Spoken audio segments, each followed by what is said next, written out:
blacker than black, and I'm black, y'all. And I'm black, y'all. And I'm black, y'all. And I'm blacker than black, and I'm black, y'all. I'm blickety black, blacker than black, black. I'm blacker than black, yo. Because I'm black and I'm back. Yo, I'm black and I'm black, y'all. And I'm blacker than black, and I'm black, y'all. And I'm black, y'all. And I'm black, y'all.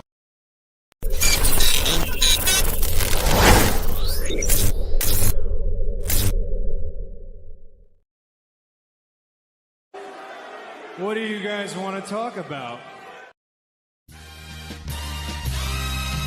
Yeah. It's St. Louis. Welcome to the A-Train Show. And now here's your host, the A-Train, Arlington Lane. Yeah, Truth Chatter. Yeah, I think it's time for more. It's another edition of the A-Train Show, the A-Train, Arlington Lane. Back at it again here on a Tuesday afternoon. Thank you for tuning in right here on Fuel Sports Network. As always, I'm always joined in by the Rev. The Rev is in the house, ladies and gentlemen. See, I already jumped the gun, and I said it before.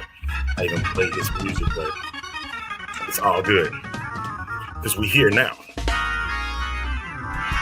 He rolling today. But that's what I like about him. So you never know where you might catch him. You're jumping the gun, Reverend. It's been a minute. Let it go. Let it go, sir. Let it go. What's up, good, man? It's been a while. We ain't been together in a little bit. It hasn't, but we got life has been doing what it's been doing. So we praise God. We good, man. Yes, sir. Joining the program today is going to be Brandon Scoop B. Robinson, NBA insider, the Players Trust. This one. So that's what I like about him. And he's going to chime in a bit on the All-Star game. We're going to touch a bit on that, sir. How you been this week, dude? Man, I'm chilling. Life is great. Okay. Finally got balance. Finally got strength. Yes, sir. You know, all is well. All right. Let's go. All right. How you doing, man? Is the question. You know what? I'm doing all right, man. I am. I've been scaling back a bit. Well, actually, I just got crazy a little bit on the food thing, but you know, I'm scaling back. You know, with this BP stuff, ain't nothing to play around, man. But yeah, no, for sure. Just keeping it down as best as I can. Been moving around a lot, you know, keep myself moving and whatnot. So, all right, we're gonna take a quick time out. When we come back, we're gonna have Scoop B join the program. All right, so just stay tuned. Right, let's get it. Just in less than a minute, we'll be back with more of the A-Train Show right after this.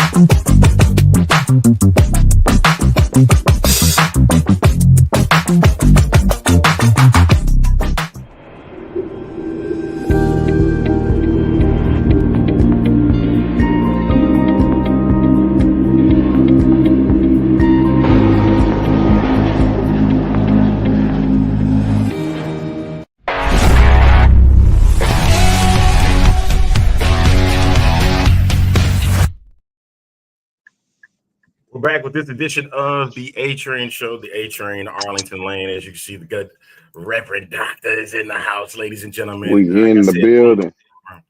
On the program with us is NBA insider and the host of Scoop B Radio, the one and only, ladies and gentlemen. Welcome back to the program. This time live, Scoop B. What's going on, sir? How you doing this afternoon? Hey, what's going on, Bishop? What's going on, sir? How you doing, man? Good to see you. Good to see you. Robin Bailey Jr., Brandon Scoop B. Robinson, man. So a pleasure to have you back on the program, man. And we were checking out the NBA All-Star game this past weekend, and I wasn't a fan of it. I've seen your tweets on it. You showed your displeasure of it. So background real quick how are you feeling about this format right now? And if something that needs to be changed, what should be changed with this format here? I think that the format just needs I feel like it was mailed in for a lot of reasons. One, I think it's ironic that 25 years ago, the last slam dunk contest that was relevant was the one in the Bay Area when Vince Carter won, and here we are 25 years later, still trying to figure out the formula. I think you've seen flashes of games or activities that were fun. I'll be honest with you, I was in 2016's All-Star Weekend in Toronto, which was cool. The slam dunk contest was cool because you had Levine, you had Aaron Gordon. I think the answer to that question is it depends on who you ask. I think things that I find myself pondering is this. Is it the fact that we grew up watching All-Star Weekend and it was a coming attraction, and because we were young, we remember things the way that they were, one, and two, that from a kid's point of view, and two, the social media pour and dump on in a way that there was a level of exclusivity where it was the sacred game, the sacred weekend, and you didn't have people chiming in. I think that as long as people have an opinion, perception is shaped by everyone else's reality. Now, when you talk about the actual game that was being played, personally, I thought there was a lot of talking. I thought there was a lot of banter, which is cool and an alternate broadcast format. I believe that's what Kevin Hart's appearance was. But there are other comedians out there and other fixtures out there that could have done the same thing in a cooler space. But I also do know that the NBA is big on names, following, and presence. And they weren't going to give that to someone like a Drewski. That's why he played in a celebrity game and he works his way up. So I just think that there's a lot there. As far as Mac McClung winning, I have no problem with it. Until somebody who's a star decides that they want to participate, Mac McClung is going to continue to win. And I'm not mad at him. Get your coin. And if you have those that did have an issue with Mac McClung, the problem I had was y'all putting him on top of the dunkers of the past, putting them over the Vince Carters and putting them over the Zach LaVines and Aaron Gordon. Granted, like you said, he was in Toronto. One of the greatest slam dunk contests that I have seen was the 2001 with Vince and then the 2016 between Aaron Gordon and Zach LaVine. It was probably one of the greatest debates that they keep talking about, how those two, how they went at it, and how 150 was over another 50. Like, that was something that we would get to see. And that was something that we would look forward to, like you said. And it's like now we've gotten to a place where brand is over competition. Any reason why you think that could be the reason why we don't have like All-Star Saturday as what it used to be?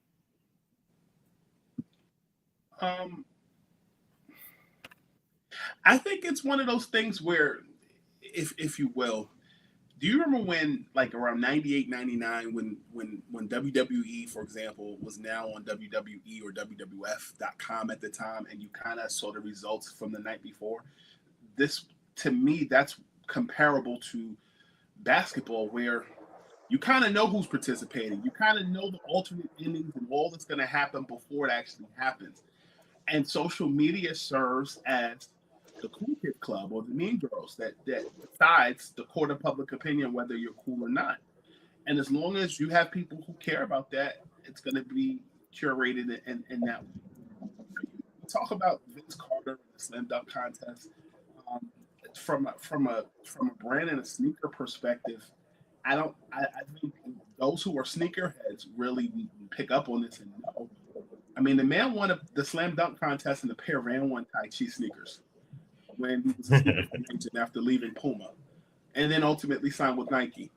And as much as people talk about Vince Carter winning the slam dunk contest, and one always has bragging rights to say that Vince Carter won that slam dunk contest in those shoes. And I feel like ever since that slam dunk contest, things have elevated. You've seen Mitchell and Ness props with the throwback to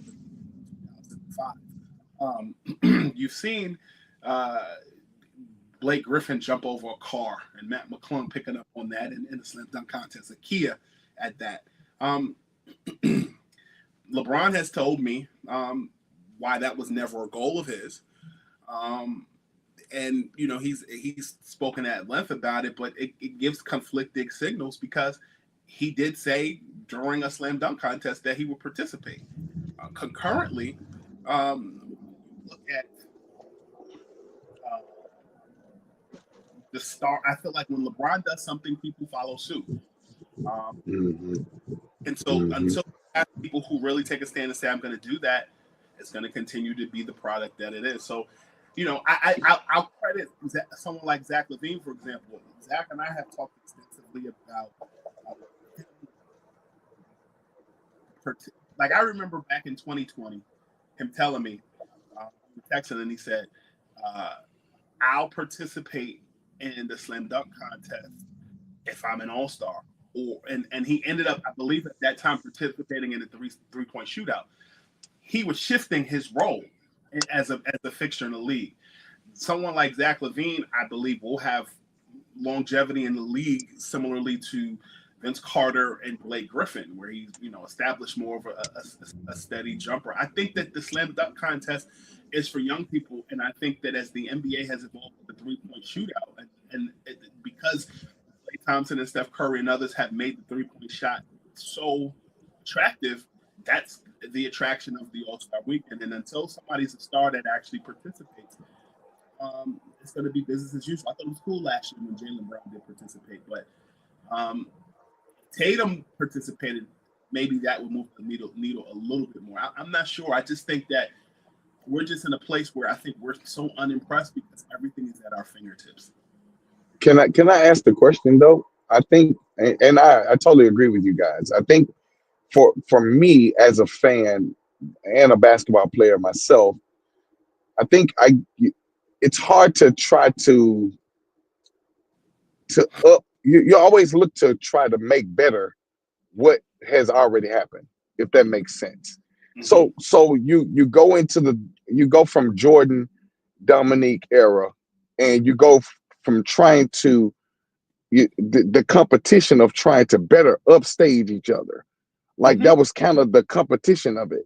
And I think we're starting to get away from the competition of upstaging. So now the dunk contest, it lost its flavor until Vince got in 2020 in 2000 when Vince got in, and it was with Tracy. It was with Steve Frank. Like these Baron are like Davis, Eddie Barrett, Robinson. Right. And these are jumpers. Like they jump.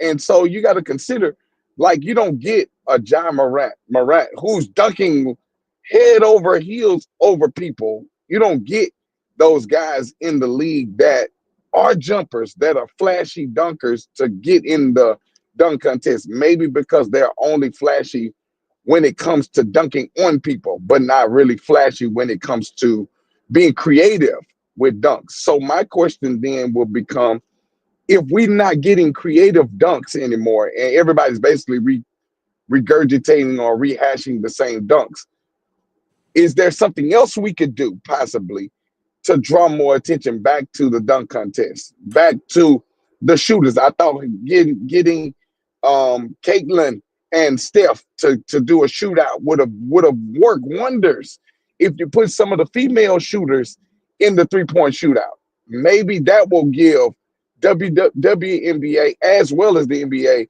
a great move. I don't know. I'm trying to think of what would bring a little bit more stability back to the weekend, because the weekend has lost its flavor. And I'm not mad at McClung. I think he did what he normally would do, is come in and do creative dunks that will get him the numbers. I am not mad at it. It was way more creative than the rest of the dunkers. So for me, I thought it was worth it. I would have gave him the title again this year too.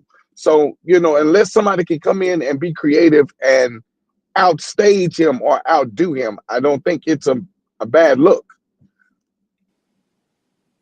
So the question was basically saying, what did need to be done to bring the weekend back to its flavors? What you saying, right? Absolutely. Like what could be done, because now the All-Stars are not really game for doing this. You know, back in Magic and Mike and all of those days, we had those guys played. It was fun, but it was competitive. Like they were competitive. Like and they like we gonna outshine. And even though they shooting, Steph and Dame, they shooting from half court. It stopped being competitive, and I think that's kind of the backlash that we're getting now it's making it boring. And now that the format has changed, it really makes it unbalanced. I think that I take a lot of what you said and I'll raise you.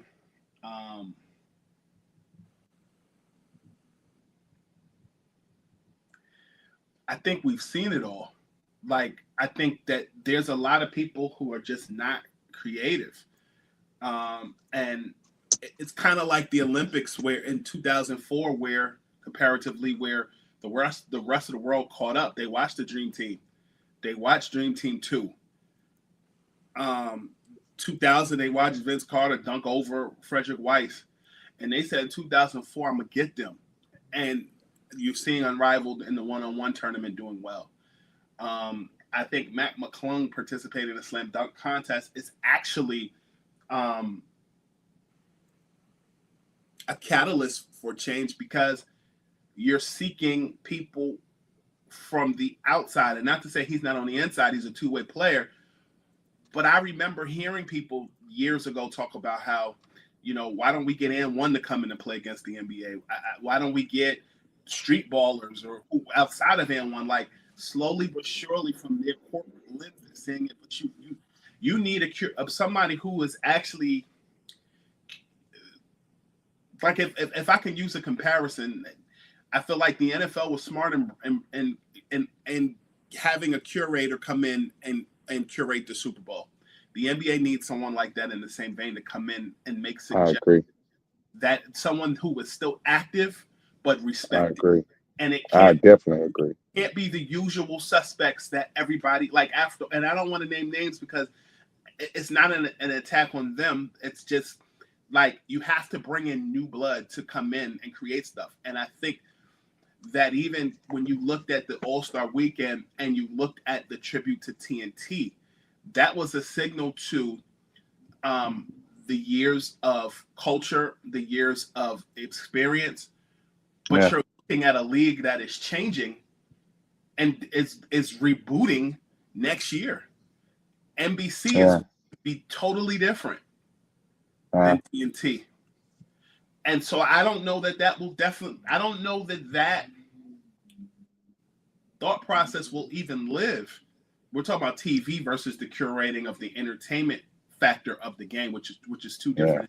But ultimately, I foresee there being a structure that will have to take place because it's going to come down to ratings, dollars, and cents. And I don't see NBC accepting that. Yeah. Absolutely. Can I ask you another question too, Mr. Robinson? Is it possible? Would it be wrong for them to go out because there's a lot of internet sensations. Like there are guys that dunk like that's very creative. Would it be? And I know it's NBA All-Star Weekend, but how can we reignite that fire if by chance we can find an internet sensation that practice doing these dunks and bring somebody in to kind of add a little more competition to these games? Well, the NBA like N1 and like Skip to Malou. Let's start there. They have the resources. They have a creator program with influencers. I think it's just a matter of how you utilize it. Like, what's the point to say you got something if you ain't using it? I would say that a little different off air, but I feel like I agree.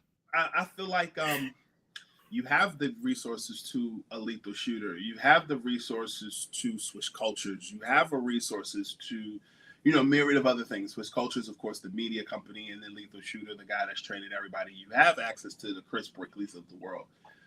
But I think it's a difference between having access and knowing how to put it together and also having the ear and the pulse of the viewers and knowing what they want and Yeah. what they like. Yeah.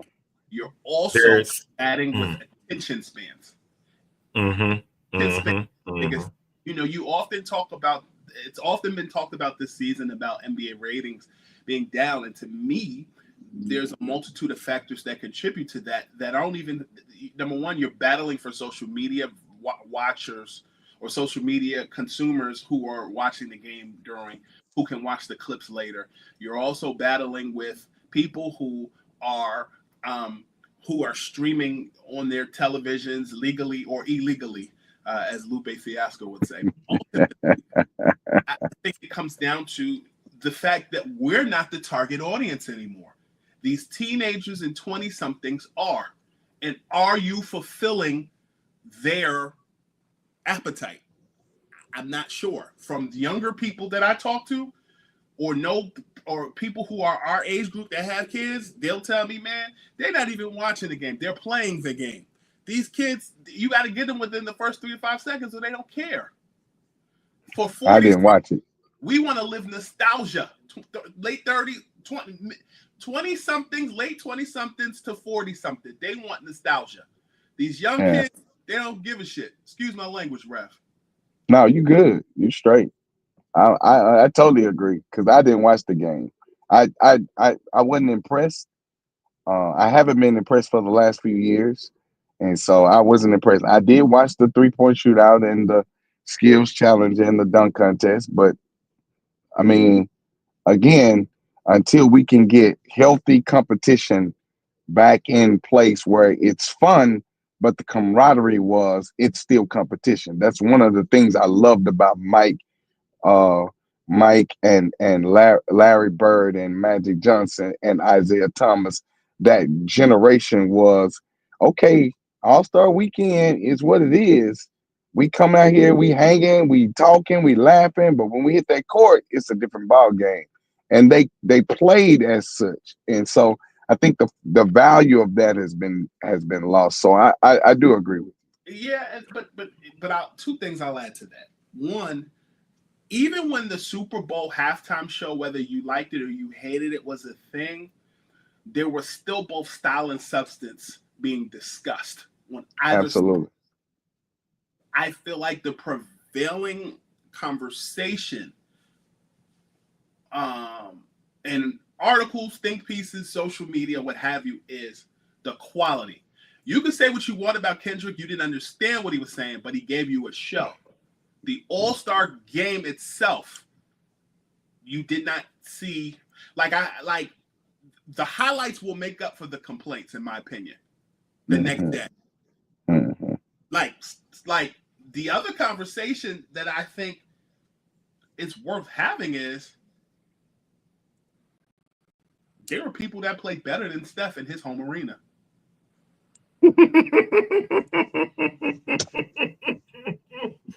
Because we're talking about the product so much, we're not talking about the game. Mm-hmm. Did Kyrie Irving not play better than Steph? Man. All right. Yeah. Listen. No question. Oh no. You're definitely right. You know he did. You know he did. He's right. Absolutely he did. You know he did. We got Scoop B, ladies and gentlemen, here on the A-Train show right now, and we just chopping it up about the NBA All-Star Weekend and things that need to be changed or things or what's going to be done to save this. And he mentioned so many things, especially about NBC. One of the main things that I had in my mind, Scoop B, was the fact that these players, the superstars that are not participating, there's a slight thing of potential embarrassment that could come. You mentioned about the internet dunkers. One dunker that comes to mind is Jordan Kilgannon from Canada. That dude there does a thing called the spider dunk. Granted, that spider dunk has been done in and one, but he created something a little bit and modified something different. And I remember that showcase he gave with Gary Payton. And that was the thing. If they do that and embarrasses the NBA players, that's a bad look for the league, right? Depends on who you ask. Okay. All right. Listen, I don't think that's an embarrassment though. But basketball is a competitive sport, right? It's right. That's what I'm saying. Listen, we talk about the 2000 All-Star game in Oakland, but what about the 2001 in Washington D.C. where the Eastern Conference came back and Allen Iverson, Vince Carter, Stephon Marbury ran the tables on them. Ran them. Yes. If basketball is a competitive sport, tell them creators to bring their ass to make those guys play, because basketball is a monkey see, monkey do business. And the minute they get showed up, or the minute they see somebody else rocking with somebody else, everybody's gonna jump on board. I'm telling you. To not participate in the slam dunk contest, and all his peers followed suit. If I'm the NBA, I find a way to get those guys to play. You bring in other people. I agree. I totally agree. When Major League Baseball went on strike in '94, didn't they bring in minor league guys? The replacements. That's right. The replacements. Players come back. I'm telling you.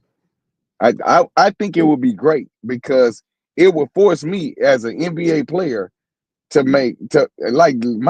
this is my contract, this is my money, this is my name, like this is my image. You think about when the USA lost the medal, and this almost kind of like we come up with the redeem team to go and redeem themselves. We wouldn't have had no redeem team if they would have just went out there and played like superstars that they are. But you got too many egos, you got too many people on the team that want to be in leadership. And so my thing of it is, you bring those guys from the street and have Skip to Malou and Professor play against some of these guys and show them.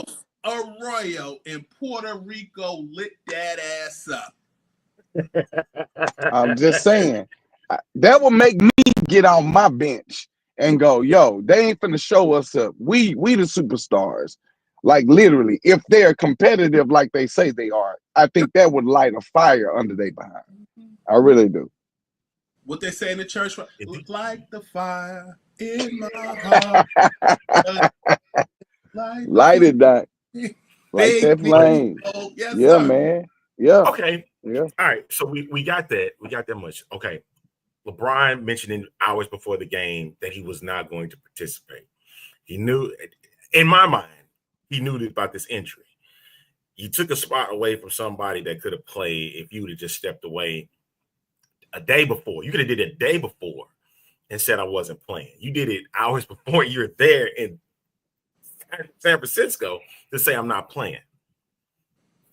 And I understand the power that he has and whatnot. But, like, you come off of this humble cat, man, but you have this narcissistic mindset. Or please tell me I'm tripping. If I'm tripping, let me know. There are a couple things I'd like to lay on the table for context. I like context. Yes. So typically, and I know that this has been the case since the 2023 All-Star game in Utah. LeBron does his media availability day of game in comparison to a lot of his other peers. So you don't hear from LeBron until that afternoon. Kevin Durant actually started that in 2023 for himself after he got traded to the Suns. He had like a whole he had something that it was a whole thing. But what I'll say is this: LeBron has his own media presser, just like the day of game Adam Silver has his own presser with media. I will also say I was with LeBron 2 weeks ago in the Lakers locker room, and I can tell you that in the locker room, he had a bucket, like one of those mop buckets, like a yellow mop bucket where you had the squeegee on it, so full of ice and water.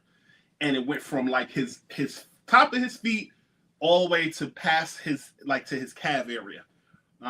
And was sitting there and was in invisible pain after playing a hard fought game.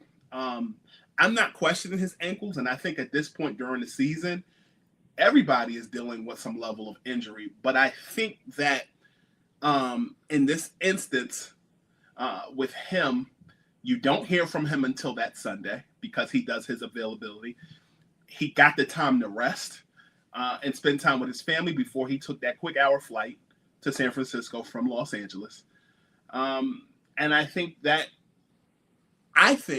he had a decision to make, and he made it. And he made it on his own so that it could be from his own mouth, and it didn't come from us. And he talked about it. I think that is his prerogative. But I do think LeBron is at this point in his career where he is the face of the league. He is the Michael Jordan of the league.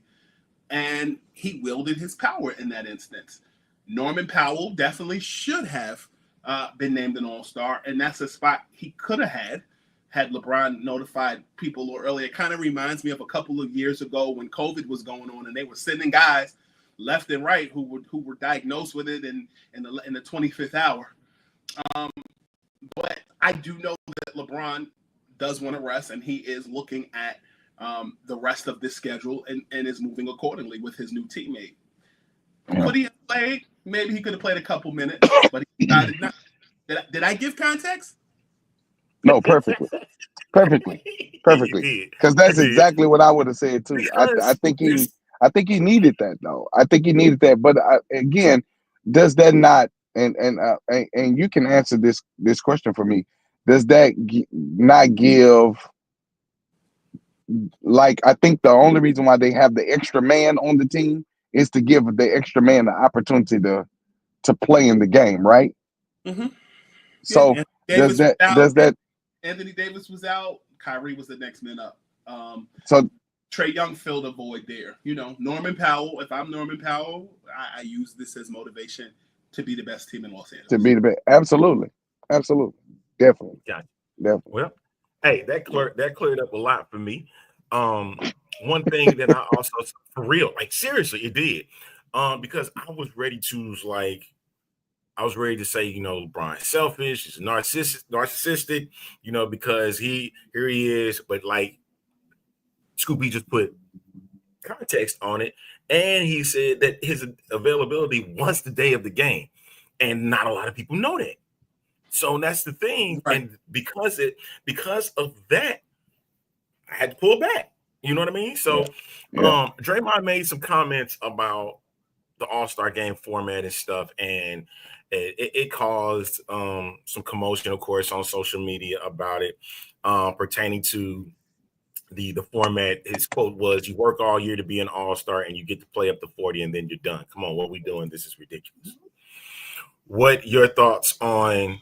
I don't know if you got a chance to see Draymond's comments about that during before the game actually begun, but what were your thoughts on that situation?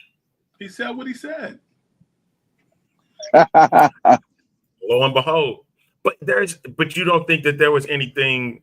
So you don't think there was anything wrong with what he was saying, or right? Now, don't get me wrong. I think he was right for saying that. But at the same time, you're part of this group. So you're part of that group. So yeah, I was just thinking the same thing. Like, so what? I mean, it don't give validation to the fact that he don't like what they doing. I didn't think it was okay. Right. It's just that he was part. I think my biggest thing was, I understand you're not, and you are one man. You're part of that era, that group, and has led to, like I've stated in the earliest of this program, brands over competition. Like, people more focused on brands than they want to compete. Like last night, even with Bruce Wayne he was playing the role of Bruce Wayne on television, but when he gets back on the court on Wednesday and Thursday, he's Batman. Yeah, that's true. That's true. Draymond is very aware of the things he says, how he says it, and when he says it. And I've watched him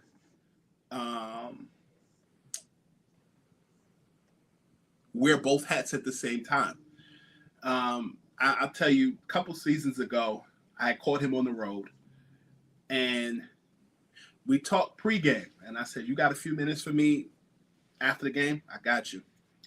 And I guess after the game, Draymond was in the locker room, and he shoot off a couple of colleagues of mine and was mad about something that they wrote.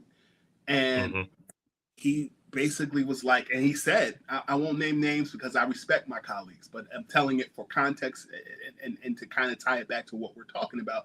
But he said to a couple of my colleagues, "You forget that I'm the media too. I'm not talking to you tonight." And he went on about his business, got dressed, showered, and pointed to Raymond Ritter, who was the director of PR for the Warriors, and said, "I'm only talking to him tonight." And he pointed to me. And Draymond, I say that for context because Draymond is very aware about his messaging, and he realizes that when people talk, or when he talks rather, people listen. And that was a pivotal moment for him, as he is going to be highly sought after as a media personality, a voice, and more. And so for him to say that at that moment, I think it was people were caught by surprise. But if you understand Draymond's logic and how he moves, it wasn't really a surprise to me. Yeah.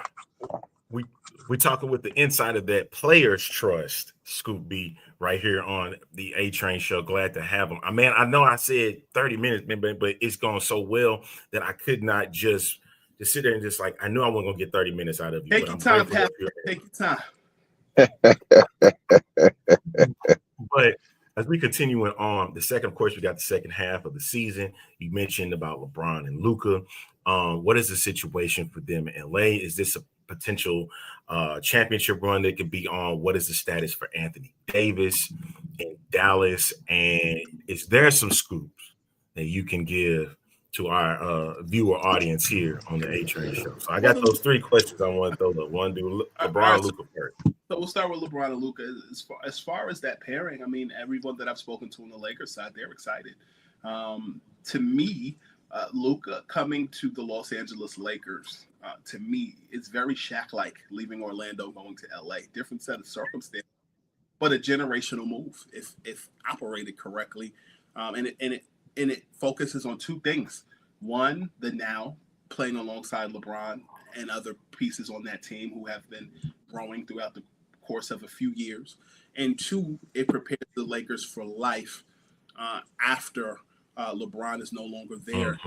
We talked about LeBron a few seconds ago, and the one thing I can say about LeBron seems in a very different space, almost like, and I'm not saying this is the case, but there's just a level of settled and a level of, this is it, take me or leave me. And I wonder if this is actually LeBron's last season. If not this season, next season. And it's interesting because I will tell you that when LeBron was in Cleveland in his last hurrah with that team, there's a reason why Kyrie Irving requested a trade. I wonder if those same level of rules apply in Los Angeles. I'm saying a lot, I'm saying it. But what I'm saying to you is, why did the Lakers just decide, I'm going to get Luka? The same skill set, almost the same height as LeBron. I said the same thing. And so I know that when LeBron and Kyrie were teammates in Cleveland, I'm told there was a conversation about Kyrie re-upping and his future. Are you coming back? He ain't a snitch. But it's like, why would I resign if you're not going to be here? Listen. So comparatively, when I look at Los Angeles, I wonder if it's the same logic there. So that's the first answer to your question. You asked me about LeBron and Luka. I gave you an answer. Sidebar. Is there a concern that Luka won't extend in LA? I haven't heard anything to point towards that. But I also think that it's very early. We've had a couple of games. That's right. A couple of weeks. I think it's very early to have it's those too early to tell conversations. But it's something to monitor.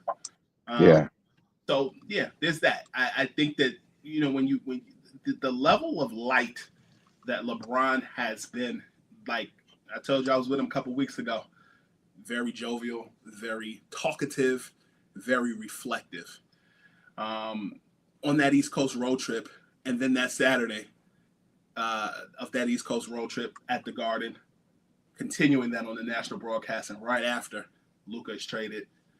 And I think he's the guy that has taken care of everybody. He has gotten his son a contract. His wife is host a podcast that has done well. His daughter is being showcased as an artist, and rightly so. His other son Bryce got his commitment to the University of Arizona.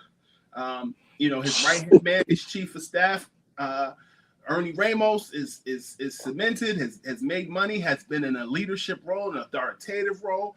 Maverick Carter has been in a business role for years. Rich Paul has been running Clutch successfully, married well. They've created media entities and enterprises. They've made movies. What else do you want from that man? Seems set to me. Do you what? He did what he was supposed to do, and I think he's at a point now where, as my late father would say, his name is Donald Duck. He don't give a fuck. What do you want? What year? This is 21. Is this 21? This 22. Is his 21st. This is 22. I think he retires at 23. I think he retires at 23 because 23 is the number on his jersey. It's the number that has been quoted over the course of years, that he stated over and over again. Michael Jordan being one of his favorite players, having the number 23. Like, so I think 23 is the Godfather year of him saying, "Yo, I think this is a wrap for me." Mm-hmm. It makes sense too, and it'd be ironic. It'd be totally ironic to his whole career, you know. It would. I mean, even we talk about the slam dunk contest and the All-Star weekend and all that goes with that. He's also paying it forward to the next generation. He is very keenly aware of all the young guys that are coming in after him that are his son's age. The cheat code is having two sons and at the landscape. Like Melo, LeBron, Andre Iguodala, that bracket of age, they've already gone to the next thing. Now you're looking at CJ McCollum. Now you're looking at Kyrie. You're looking at all these guys that were world changers pivoting. I just think, like, face value, you love him, you hate him. I think he is the epitome of Will Smith from the Fresh Prince of Bel-Air going to the NBA, and Carlton and Jazz are still taken care of. Absolutely. I definitely agree.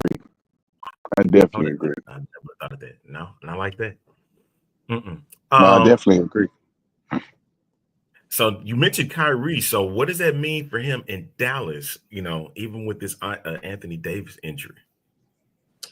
I think the moment that Luka Doncic was traded, the keys to the Lamborghini were his. But I think Clay replaced Kyrie's former role once Luka was let go. But one thing I can say, and I know with Kai, is that when he signed that new deal with the Mavs, part of his agreement with the Mavs was to recruit. He got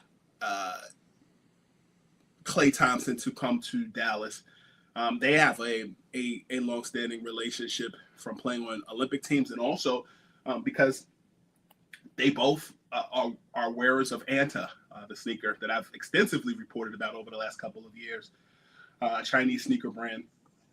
And Klay just pivoted at the right time in Dallas, and I think for Kyrie though, he's due for an extension fairly soon. Does he stay or does he go? I think he's more than raised his value. I don't know the intricacies of both his representation as well as Kai as far as the relationship with the new ownership group. I know that the former ownership group with former majority owner Mark Cuban, they were very, very, very, very, very close and cool in that whole process. It was respectable on both sides. But I will add this.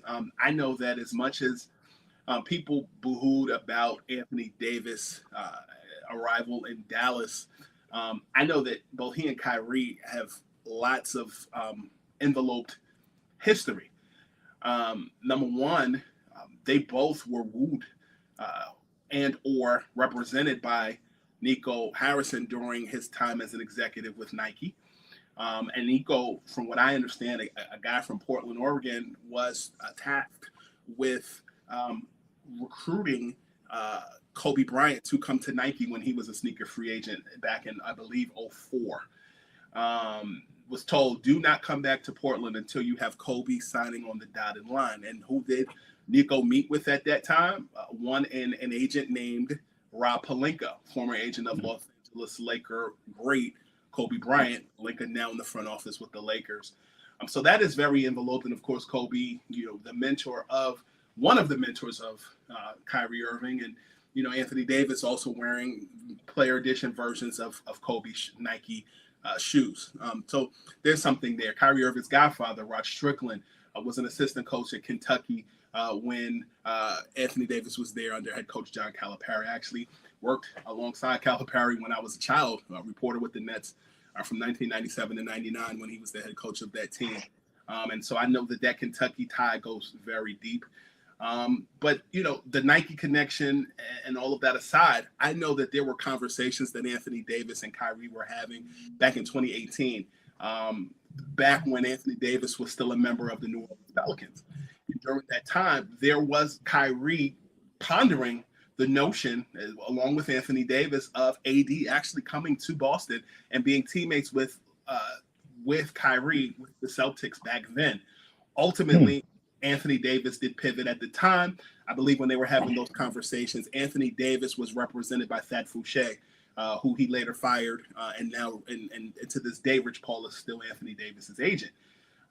But there was conversation between Kyrie as well as with Anthony Davis about potentially finding his way to the Celtics. Ultimately, Anthony Davis found his way to the Los Angeles Lakers via trade with the Pelicans, and here we are now. And so I know that they are very close. I have had conversations with people who have shared with me they're more close than people realize. How that translates over to basketball and the business of basketball is two different things, but they did find a way to become teammates. I know that the other caveat on the table is this. Was it something I said? No, I'm just saying. I'm from Dallas. That's why he laughing. So I'm from Dallas. Okay. And I'm big on these Dallas teams. However, I was kind of hard on my Dallas Cowboys. But when this trade happened, I called him and I was like, "Yo, this trade got to be a joke. But this is major." And you're talking about Dallas, who went all the way to the finals last year, who gets an AD. If we get a healthy AD, you're talking about really making, and then you got role players that are doing their roles. And I told him, I said, they are playing to me like the old Indiana Pacers or the old Philadelphia 76ers that has scavenger players with a few superstars, and all that they needed to do was just do their job, and everybody's just doing their job, and they work. Are you telling me that they needed Austin Crocier on their team? Man, I'm telling you, that's all. It's all you need, sir. It's just one piece. That's why I was laughing. It was not at you, Scoop. It's him, because I know already. I'm telling you. I'm like, yo, that the deal for me, either way, whether for the Lakers or for the Mavericks, I thought was a great look. I'm like, okay, well. But people are reactionary. People react because of names, but don't look at the full scope of work. I'll add this to the pot of gumbo that we cooking.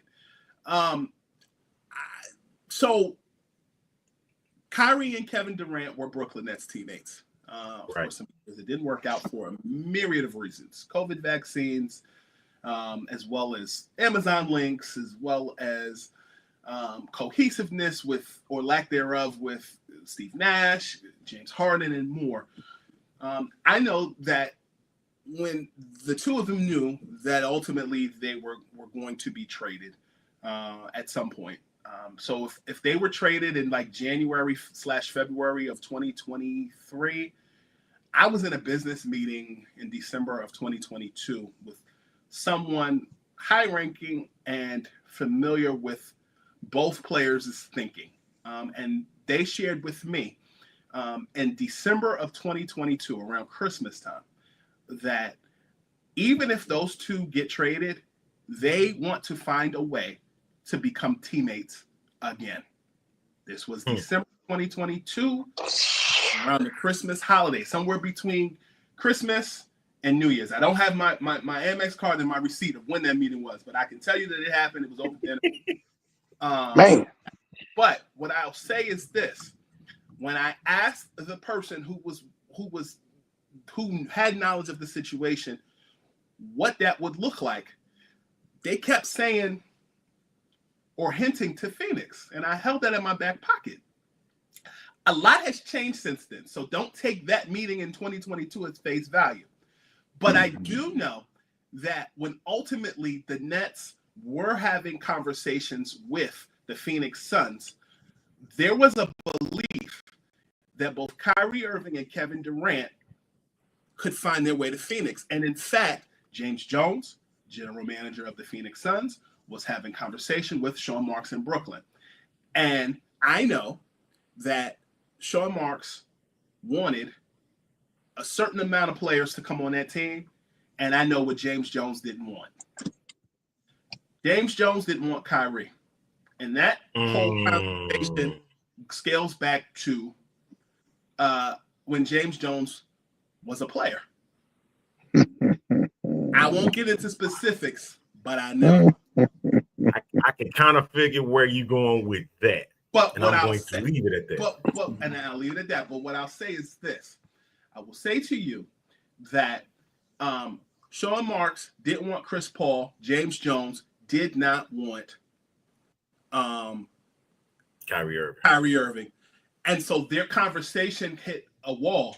And in fact, Matt Ishbia, owner of the Suns, and Joe Tsai, owner of the Nets, got on the call. And the deal on Phoenix's side was actually completed by someone else. I'll leave it like that. Ultimately, when it was all said and done, Kyrie was still in Brooklyn.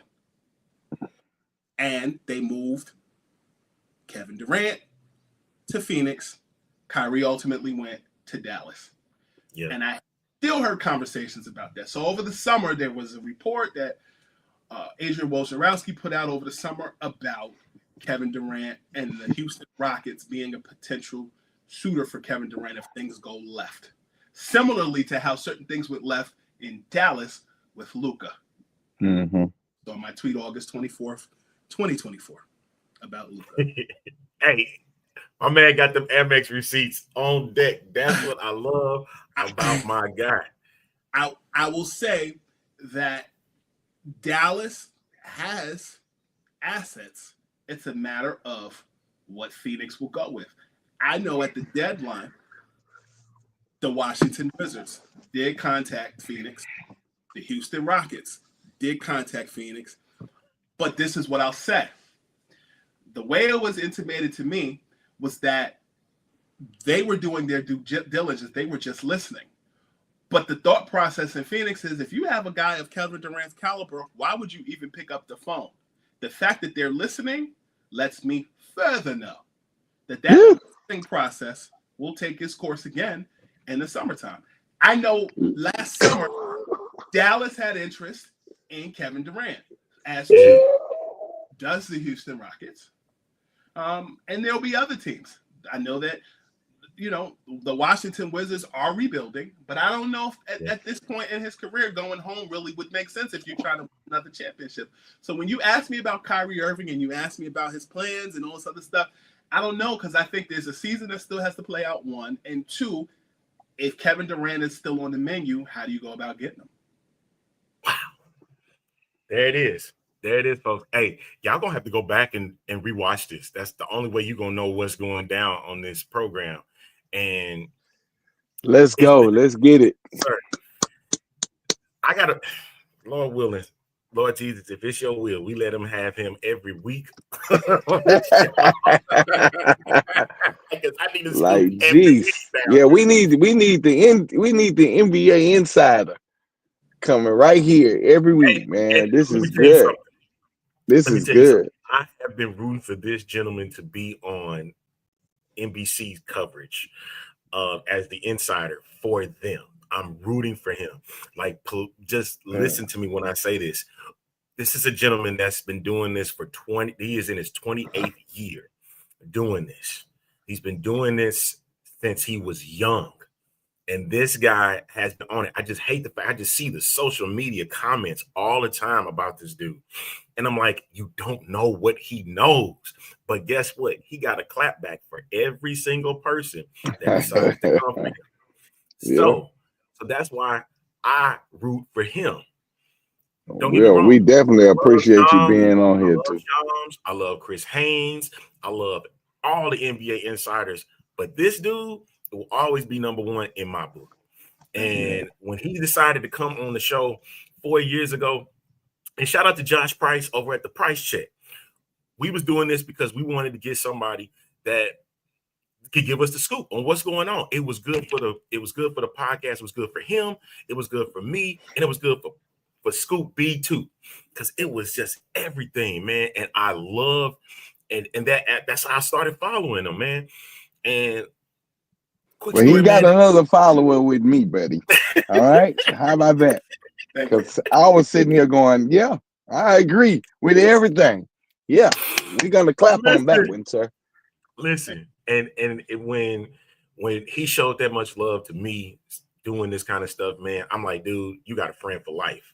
Like, you got me, man. Listen, I'm cheering for you. I'm like, the next time I got to see you. I was like, when I was in Houston, I'm like, man, hey, when you come to H-Town or whatnot, I was trying to get up with him, but paths didn't cross at that moment, and that's cool.